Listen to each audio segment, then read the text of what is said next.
جی بسم اللہ الرحمن الرحیم. غامدی صاحب کے ساتھ براہ راست سوال و جواب کی نشست میں خوش آمدید. آغاز کرتے ہیں. غام صاحب، ایک سوال کافی سارے لوگوں کی طرف سے ہمیں موصول ہوا ہے. سب سے پہلے وہ آپ کی خدمت میں رکھتے ہیں اور پھر براہ راست سوالات لیتے ہیں. آپ کے علم میں ہے پاکستان اور سعودی عرب کے درمیان ایک دفاعی معاہدہ ہوا ہے، اور جس کے تحت پاکستان نے ایک طرح سے اب ذمہ داری لی ہے مملکت حرمین کی حفاظت کی. بطور پاکستانی اور بطور مسلمان اور دنیا بھر کے جو عالمی حالات ہیں ان کو سامنے رکھتے ہوئے آپ کا اس پر کیا تبصرہ ہے؟ کیسے دیکھتے ہیں آپ اس ڈیولپمنٹ کو؟ یہ بہت خوش آئند ہے. میرے خیال میں تو پچھلے 75 سال میں اس سے اچھی خبر سننے کو نہیں ملی. یہ ذمہ داری لی ہے، یہ ذمہ داری ہم پر خود قرآن نے ڈالی ہوئی ہے. قرآن مجید میں یہ فرمایا گیا ہے کہ حرمین کا معاملہ کسی قوم کے ساتھ یا کسی علاقے کے لوگوں کے ساتھ خاص نہیں ہے.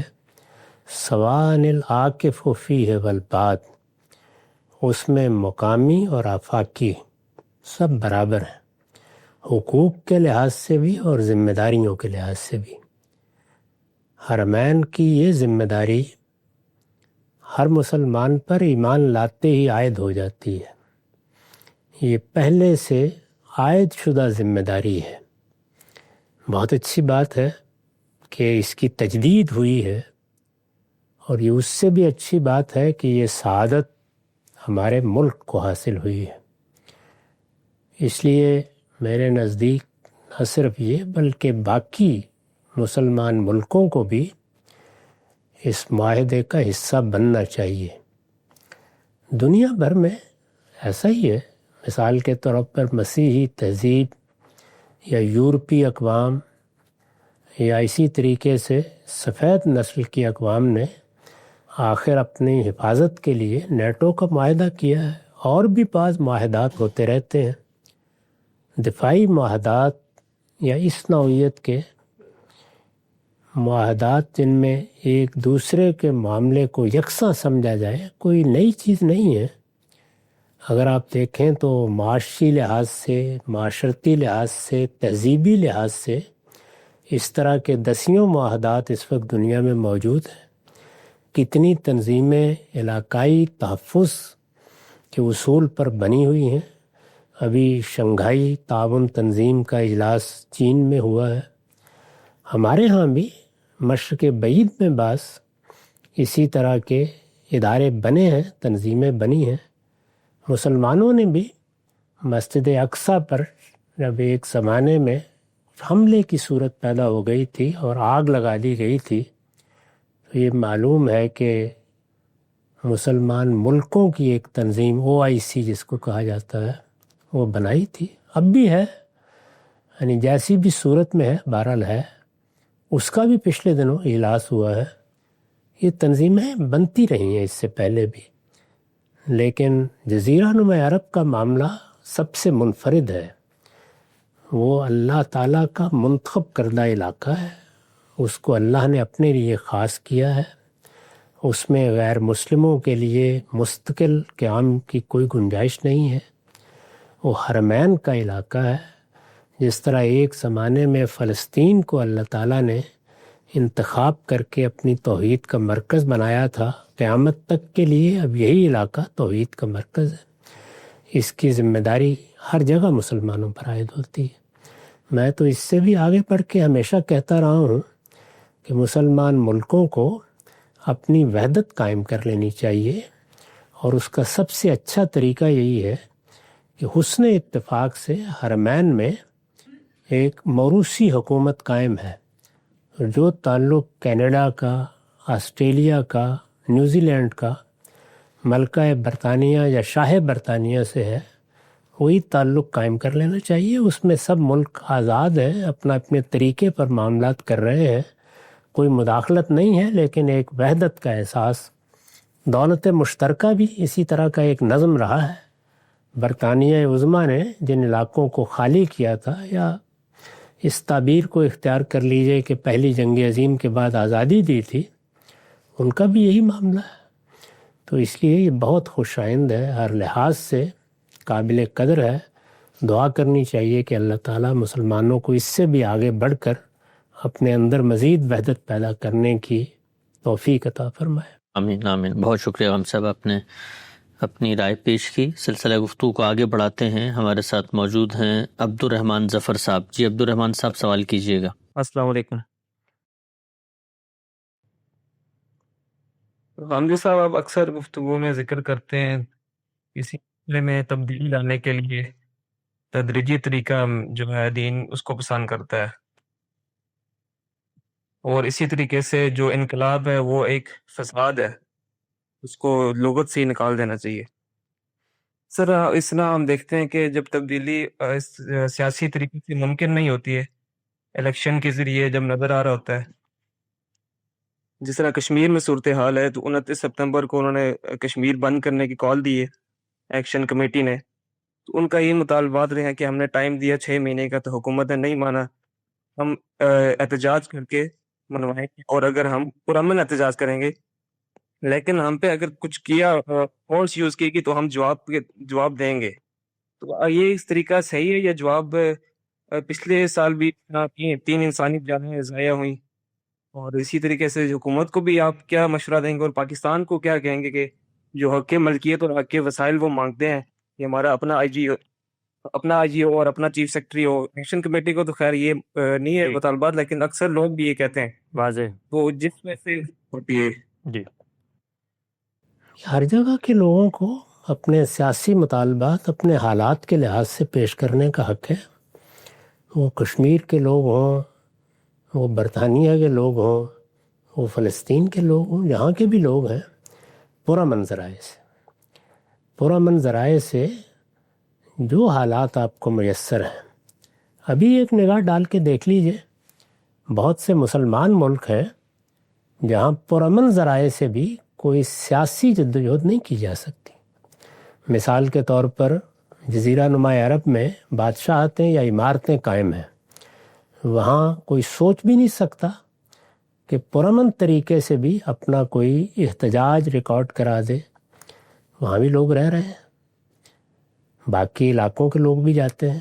اسی طرح بہت سے ملک ہیں، خود ہم ملیشیا میں 10 سال رہے، وہاں اگرچہ سیاسی عمل تو جاری ہے اور ایک کانسٹیٹیوشنل monarchy ہے، دستوری بادشاہت، لیکن اپنی بات کہنے کے معاملے میں بہت پابندیاں ہیں۔ ایک دائرے میں آپ وہ کہہ سکتے ہیں۔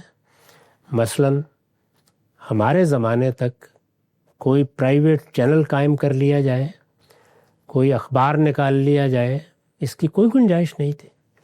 اسی طرح اگر احتجاج کرنا ہے یا اپنی کوئی بات اجتماع کر کے جلسہ کر کے، تو اس کے لیے بہت سخت قواعد تھے، یہاں تک کہ اس میں آپ کو ایک خاص رنگ کی شرٹ پہننا پڑتی تھی تاکہ بالکل متعین رہے کہ لوگ کون ہیں جو باہر آئے ہیں، اس کے بغیر مظاہرہ بھی نہیں ہو سکتا تھا۔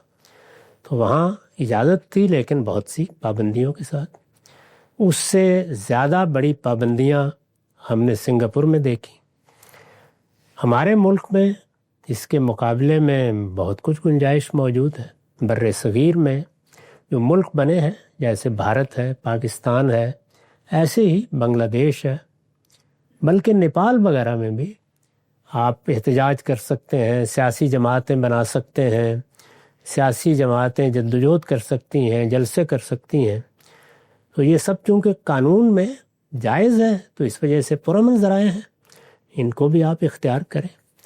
اگر مزاحمت پیش آ جائے ریاست کی طرف سے، اولاً تو قانون کے دائرے میں اگر کوئی کام کیا جاتا ہے تو نہیں آنی چاہیے، اور اگر لوگ قانون کی خلاف ورزی نہیں کریں گے تو عمومی تجربہ یہی ہے کہ نہیں پیش آئے گی، لیکن اگر آ جائے تو پھر بھی آپ کو پرامن رہنا ہے۔ آگے سے ہتھیار اٹھانے کے لیے امکان بھی ظاہر کریں گے تو فساد کی بنیاد رکھ دیں گے۔ یہ سب باتیں ہمیں ہمارے پیغمبر نے بتا دی ہیں، خود اس کو موضوع بنا کر فرمایا ہے کہ جو لوگ اس طرح کے جتھے بنا کے نکلنا چاہیں، اگر کبھی دیکھو تو بالکل ان سے الگ ہو جاؤ، بلکہ اتنی سختی کے ساتھ فرمایا ہے کہ اگر تمہیں کسی جنگل میں جا کر جڑیں چبانی پڑیں، کچھ نہ ملے تو اس کو ترجیح دو، لیکن ان میں سے کسی گروہ کا حصہ مت بنو۔ تو ہم تو اپنے دین کی روح سے بھی اس کے پابند ہیں کہ مسلمانوں کا نظم اجتماعی یا دنیا میں کہیں بھی جب نظم قائم ہو گیا، جیسے امریکہ میں قائم ہے، تو بس جو کچھ ہوگا پرامن ذرائع سے ہوگا، اس کے سوا کوئی طریقہ جائز نہیں ہے. اس کو ادنا درجے میں بھی روا نہیں رکھنا چاہیے. اور جتنی معلوم تاریخ ہے ہمارے سامنے، اس سے واضح ہے بالکل کہ یہ ہدایت کتنی اہم ہے، اس میں انسانوں کے لیے کتنی رحمت ہے. اور جب لیڈر لوگ اپنی تمناؤں کے لیے حدود سے تجاوز کرتے ہیں تو وہ لوگوں کے لیے کیا مسائل پیدا کرتے ہیں اور بے گناہوں کو کس طرح ان کی جان مال آبرو کو خطرے میں ڈالنے کے لیے آمادہ کرتے ہیں. کوئی خدا ترس آدمی کہ کبھی نہیں کر سکتا. جی بالکل واضح ہے. آگے بڑھاتے ہیں. حمید حسین صاحب سوال کیجیے گا. حمید حسین صاحب السلام علیکم. جی والسلام. جی سوال فرق کیجیے. ڈاکٹر صاحب، میرا سوال ہے کہ آپ نے کہا تھا کہ اسلام نے 5 ہی چیز حرام ہیں کھانے پینے کے علاوہ، تو میں جاننا چاہتا ہوں کہ سود کے بارے میں کیا خیال ہے؟ اور بھی بڑے بڑے گناہ ہیں، تو یہ حرام نہیں ہے سود؟ اس کا آپ نے ذکر نہیں کیا تھا یہ حرام. قرآن مجید نے جو 5 چیزیں متعین کر دی ہیں یہ بھی اسی کے تحت ہے.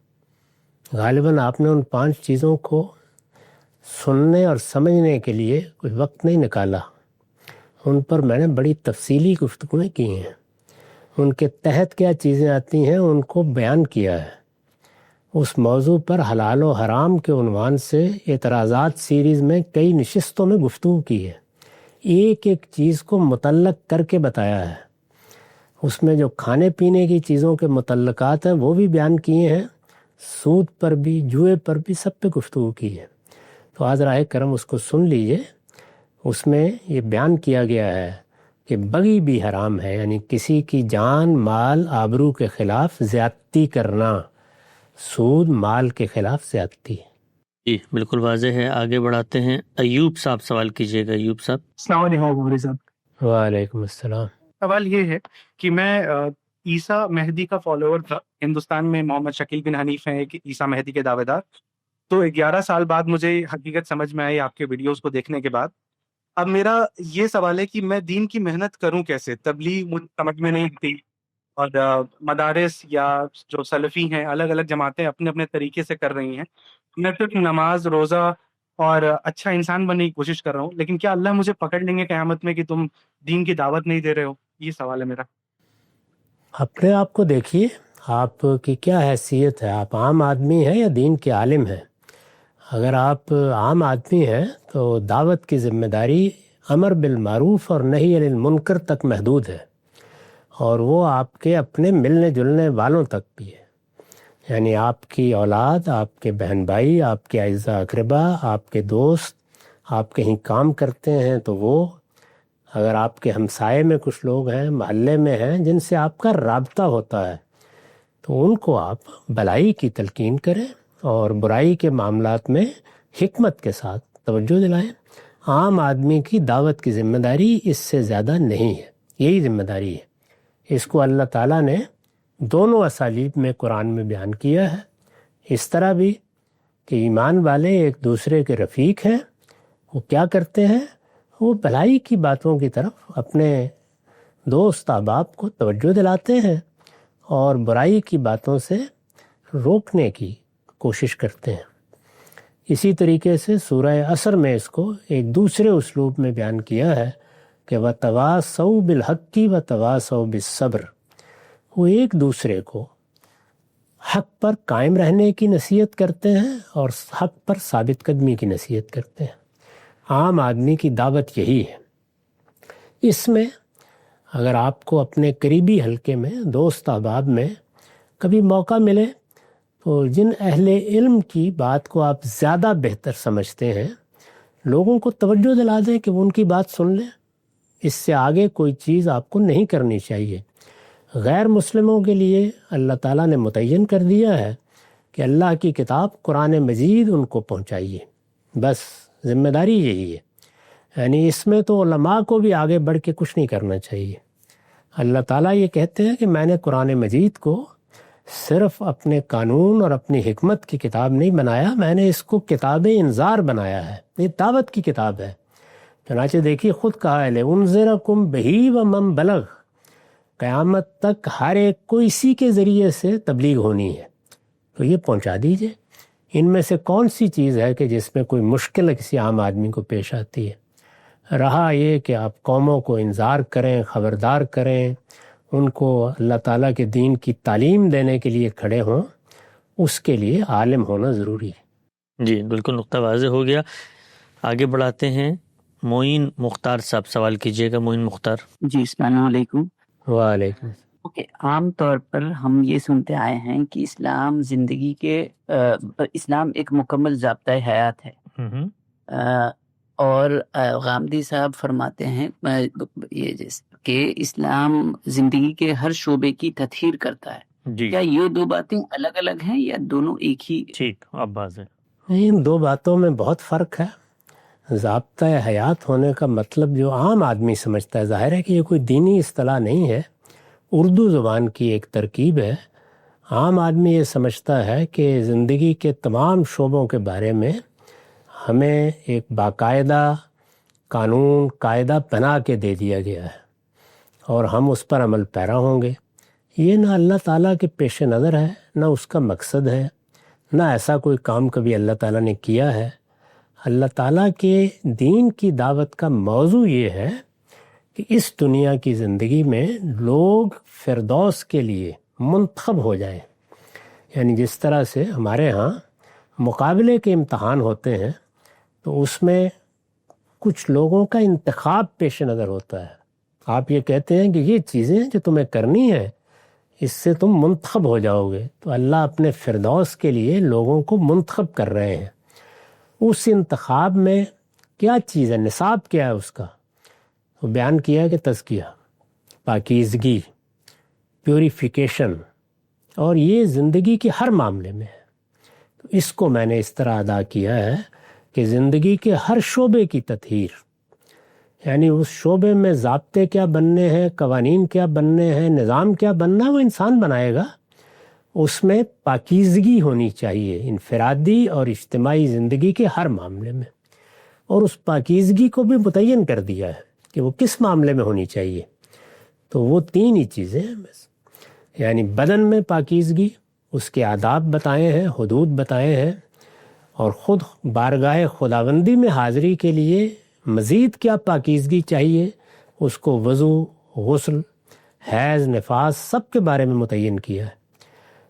کھانے پینے میں پاکیزگی، یعنی تمہارے اندر جو خوراک جاتی ہے اس کو بھی طیب ہونا چاہیے، اور سب سے بڑھ کر اخلاق میں پاکیزگی۔ تو اخلاقی وجود انسان کا ہر شعبہ زندگی میں نمایاں ہوتا ہے۔ میرے پاس ابھی ایک دن پہلے ایک ڈاکٹر صاحب آئے ہوئے تھے، تو وہ اپنے طب کے شعبے کے بارے میں جو اخلاقی سوالات پیدا ہوتے ہیں یہ جاننا چاہتے تھے کہ اس میں دین کا موقف کیا ہے۔ اب طب کا شعبہ، اس کا نظام، وہ کیا علم ہے، یہ دین کا موضوع نہیں ہے، لیکن اخلاقی سوالات دین کا موضوع ہے، تو ان کو ہم بتائیں گے بھی۔ تو یہی معاملہ زندگی کے ہر شعبے میں کرنا ہے۔ دین کی ہدایت کا مقصد، موضوع تزکیہ ہے، پاکیزگی، پیوریفیکیشن۔ جی بالکل واضح ہے۔ تو ہم صاحب اس میں جو تعبیر عام طور پہ اختیار کی جاتی ہے کہ اسلام مکمل ضابطۂ حیات ہے، اس کے مقابل میں یہ کہا جا سکتا ہے کہ تطہیر کے حوالے سے اسلام مکمل ضابطۂ حیات دیتا ہے انسان کو، یعنی جو اس کا موضوع مقدس ہے اس کو اس نے پورا مکمل کر دیا، اس کو خود بیان بھی کیا ہے۔ قرآن کہتا ہے کہ وہ اپنے مقصد کے لحاظ سے تبیاناً لکل شیء ہے، ہر چیز اس نے واضح کر دی ہے۔ یا اسی طرح جو دین کی ہدایت دی گئی ہے تطہیر تزکیے کے لیے، اس کے بارے میں اعلان کیا ہے کہ الیوم اکملت لکم دینکم، وہ پوری ہے، اس میں کوئی کمی نہیں ہے، اس لحاظ سے وہ مکمل ہے۔ لیکن اس لحاظ سے دنیا میں سیاسی نظام کیا ہونا ہے، معاشی نظام کیا ہونا ہے، وہ انسان کا کام ہے، بنائے۔ جی واضح ہے۔ ثاقب خان صاحب سوال کیجیے گا۔ ثاقب خان۔ السلام علیکم استاد محترم۔ وعلیکم السلام۔ قرآن پر مبالغے کے حوالے سے ایک اعتراض یہ کیا جاتا ہے کہ جب ایک عام آدمی اپنی گفتگو میں یا ایک ادیب اور شاعر سنسنی پیدا کرنے اور بات کو خوبصورت اور مؤثر بنانے کے لیے مبالغے کے کسی صیغے یا لفظ کا استعمال کرتا ہے تو بات سمجھ میں آتی ہے، مگر جب اللہ تعالیٰ مبالغے کے کسی صیغے یا الفاظ استعمال کرتے ہوئے قرآن میں مبالغہ پیدا کرتے ہیں تو یہ بات سمجھ سے بالا تر ہے، کیونکہ اللہ تعالیٰ کو تو جو بات جیسی ہے جتنی ہے وہ بے کم و کاست ویسے ہی بیان کر دینی چاہیے، اس میں کسی قسم کا بڑھاوا تو تصور بھی نہیں کیا جا سکتا۔ کیا اللہ تعالیٰ جیسی ہستی بھی اپنی بات میں وزن پیدا کرنے کے لیے مبالغے کے کسی صیغے یا لفظ کی محتاج ہے؟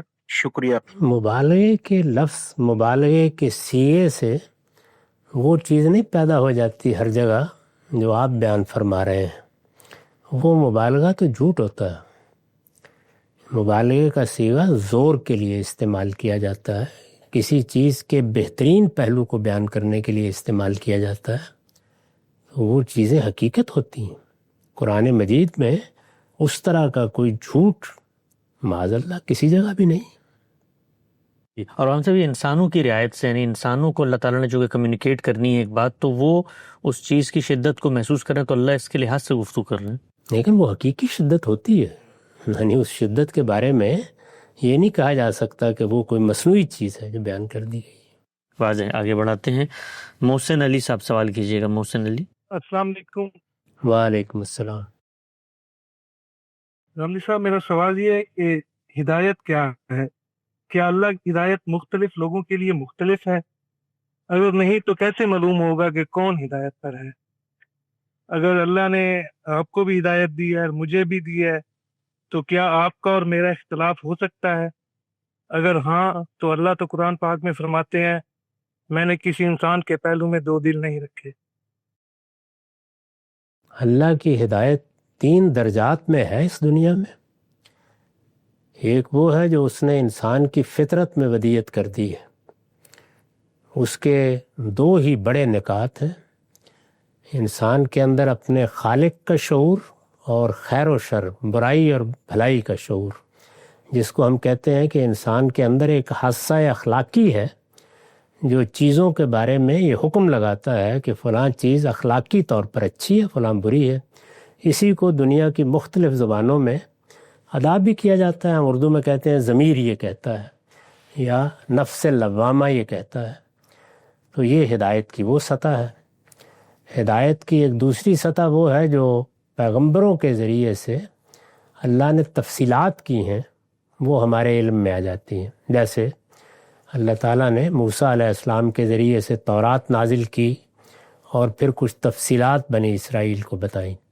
ہمارے لیے قرآن ہے، رسالت مآب صلی اللہ علیہ وسلم کی سنت ہے، یہ تفصیلات ہیں۔ تو یہ ہدایت کی دوسری سطح ہے۔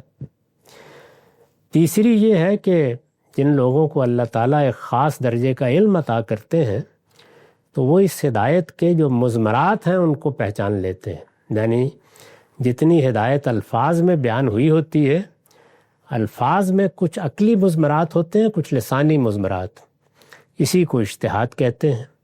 چنانچہ ہمارے ہاں بعض بڑے علماء کے بارے میں یہ تعبیر اختیار کی جاتی ہے کہ وہ مجتہد ہیں۔ تو یہ ہدایت کا اس کے بعد ایک اگلا درجہ ہے۔ اس میں ظاہر ہے کہ جس کو جو چیز میسر ہے اس کے لحاظ سے ہی وہ اس کو دیکھے گا۔ جس کے پاس پیغمبروں کی دعوت ہی نہیں پہنچی، کوئی اللہ تعالیٰ کی طرف سے پیغام اس تک پہنچایا ہی نہیں گیا، وہ فطری ہدایت کے لیے جواب دہ ہے۔ جس تک پیغمبروں کی ہدایت پہنچ گئی وہ اس ہدایت کے معاملے میں جواب دہ ہے، اور جس کو اللہ نے یہ صلاحیت دی ہے کہ وہ مضمرات تک کو جان سکے وہ اس کے لیے جواب دہ ہے۔ یہ تینوں سطحیں ہیں۔ اس میں اب یہ سوال پیدا ہوتا ہے کہ انسان ہے وہ فطرت کی کتاب کو پڑھنے میں غلطی کھا گیا، خدا کی کتاب کو پڑھنے میں غلطی کھا گیا، یا کسی حکم کے مضمرات کو پہچاننے میں بڑا عالم تھا پھر غلطی کھا گیا۔ تو یہ غلطی ہے، اس میں اللہ تعالیٰ نے ضمانت دے دی ہے کہ میں کوئی مواخذہ نہیں کروں گا۔ تو یہ میری آپ کی غلطی ہے، ہم انسان ہیں، ہم سے غلطی ہو جاتی ہے، اس سے ہدایت مختلف نہیں ہو جاتی۔ ہدایت تینوں سطحوں پر موجود ہے، پوری دنیا میں موجود ہے۔ آپ اگر آسٹریلیا میں یا امریکہ میں ایبوریجنلز کے پاس بھی چلے جائیں گے تو وہ اس فطری ہدایت کے ساتھ پیدا کیے گئے ہیں، تو اس لیے ہدایت سے محروم کوئی نہیں ہے، جس کے پاس جتنی ہے وہ اس کے لیے جواب دہ ہے اور اسی کی بنیاد پر قیامت میں اس سے پوچھا جائے گا۔ یہ اللہ نے رعایت فرمائی ہے کہ غلطی لگ گئی ہے دیانتداری کے ساتھ تو اس پر وہ مواخذہ نہیں کرتے۔ جی واضح ہے۔ قمر اختر صاحب سوال کیجیے گا۔ قمر صاحب السلام علیکم۔ وعلیکم السلام۔ جی سوال آواز آ رہی ہے؟ آ رہی ہے، بالکل آپ سوال کیجیے۔ اوکے سر، سب سے پہلے تو میں گاندھی صاحب کا جو ہے شکریہ ادا کرنا چاہتا ہوں کہ ان کی وجہ سے میرے جیسے لاکھوں کروڑوں لوگ جو ہیں وہ اللہ تعالیٰ اور اسلام کی ہدایت کے مطابق صحیح راز کی زندگی پر آنے کی کوشش کر رہے ہیں۔ اللہ انہیں لمبی عمر عطا کرے، جزا عطا کرے، آمین۔ سر دوسرا یہ ہے، میری التماس یہ ہے کہ میں انتہائی زیادہ ذہنی اور معاشی مشکلات کا شکار ہوں۔ میری صرف ان سے اتنی دعا ہے کہ میری لیے دعا کر دیں، اللہ تعالیٰ میری مشکلات آسان کر دے۔ آمین۔ اللہ تعالیٰ آپ پہ کرم فرمائے، حوصلہ رکھیے، اپنے رب پہ بھروسہ کیجیے اور اسی سے تعلق استوار کریں۔ ہم سب آپ کے لیے دعاگو ہیں، اللہ تعالیٰ آپ کی مشکلات حل کرے اور اللہ تعالیٰ آپ کے قریبی دوستوں اور احباب کو بھی توفیق دے کہ وہ آپ کی اگر کوئی مدد کر سکتے ہیں تو ضرور کریں۔ جی قمر صاحب بہت شکریہ، یہاں پر آپ الگ سے بھی رابطہ کر سکتے ہیں۔ اچھا غم صاحب، یہ لوگ اکثر یہ کہتے ہیں کہ شکریہ بھی ادا کرتے ہیں، ہم تک بے شمار پیغامات پہنچتے ہیں غامدی صاحب کے وجہ سے ہم دین کے قریب آئے، ہدایت پہنچی، تو ایک سوال آتا ہے ذہن میں کہ اگر یہ قیامت کے دن معلوم ہوا یہ سب لوگ جو آپ پر اعتماد کر کے دین کی طرف آئے ہیں کہ جو آپ نے دینی رائے اپنائی ہے وہ غلط تھی، تو پھر ان سب کا کیا بنے گا؟ ان کو اپنے لحاظ سے رائے قائم کرنی ہے، یہ اسی کے لیے جواب دیں۔ جتنی عقل جتنا علم اللہ تعالیٰ نے ان کو عطا کیا اس میں ظاہر ہے یہ اسی کے مکلف تھے کہ مختلف لوگوں کو دیکھیں، سنیں، جس کی بات سمجھ میں آ جائے اس کو قبول کر لیں۔ میں نے ابھی عرض کیا کہ ان سے بھی فیصلہ کرنے میں غلطی ہو سکتی ہے، اس غلطی پر کوئی مواخذہ نہیں۔ مجھ سے بھی فیصلہ کرنے میں غلطی ہو سکتی ہے، بس وہ غلطی دیانتداری کے ساتھ ہونی چاہیے۔ بہت شکریہ جی، بہت اہم بات فرمائی آپ نے۔ آگے بڑھاتے ہیں، 2-3 سوالات اور آخر میں لیتے ہیں۔ سعدیہ ملک۔ السلام علیکم جی۔ وعلیکم السلام۔ سوال میرا یہ ہے کہ میں بچوں کے ساتھ کام کرتی ہوں اور وہ کافی مشکل سوال پوچھتے ہیں، اسپیشلی جب سے ان کو پتہ چلا ہے کہ میں غامدی صاحب کی اسٹوڈنٹ ہوں۔ تو مجھ سے ایک بچی نے سوال کیا ہے کہ جب ہم نماز پڑھتے ہیں تو سر پہ ہم دوپٹہ کیوں لیتے ہیں، وہ کہاں پہ حکم دیا گیا ہے؟ تو میں نے کہا بیٹے یہ شاید سنت میں تھا تو وہاں سے آیا ہے، لیکن میں نے پھر بھی سوچا کہ میں آپ سے ضرور پوچھ کے اس کو یہ بات کلیئر کروں گی۔ تھینک یو جی۔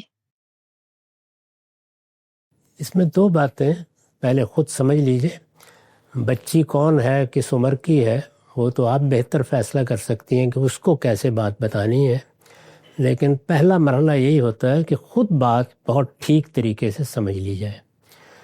تو سمجھ لیجئے اس بات کو کہ ایک ہمارا دین ہے، دین میں بعض ہدایات دی جاتی ہیں، وہ بھی 2 طرح کی ہوتی ہیں۔ ایک فرض اور واجب کی نوعیت کی ہدایات، فلاں چیز لازم کر دی گئی ہے۔ بہت سی چیزیں ہیں جو فرائض کی حیثیت رکھتی ہیں، نماز ہے، روزہ ہے، اسی طرح بعض آداب بھی ضروری قرار دیے گئے ہیں۔ ایک یہ چیز ہے۔ دوسرے یہ کہ بعض چیزیں فرض واجب تو نہیں کی جاتی، پسندیدہ ہو، اس کو ہمارے ہاں اصطلاح میں کہتے ہیں مندوبات ہیں، مستحبات ہیں، یا مثال کے طور پر عبادات میں کہتے ہیں یہ نوافل ہیں۔ تو ان میں مواخذہ نہیں ہوتا، پوچھا نہیں جاتا، لیکن وہ چیزیں انسان کے لیے درجات کی بلندی کا باعث بنتی ہیں۔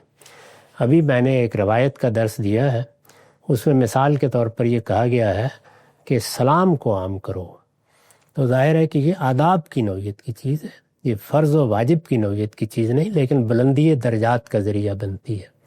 تو اس لیے جب بھی کوئی دین کی بات آپ بتائیں تو پہلے اپنے علم کے لحاظ سے یہ فیصلہ کیا کریں کہ اس میں کون سی چیز ایسی ہے جو فرض و واجب ہے اور کون سی چیز مندوبات کی پسندیدہ چیزیں ہیں۔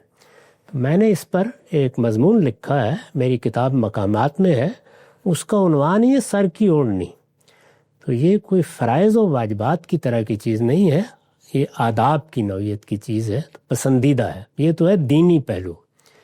اس کے بعد ہم جب آگے بڑھتے ہیں تو ظاہر ہے کہ دین ہو، شریعت ہو، کوئی فلسفہ ہو، وہ اپنی ایک تہذیب پیدا کرتا ہے.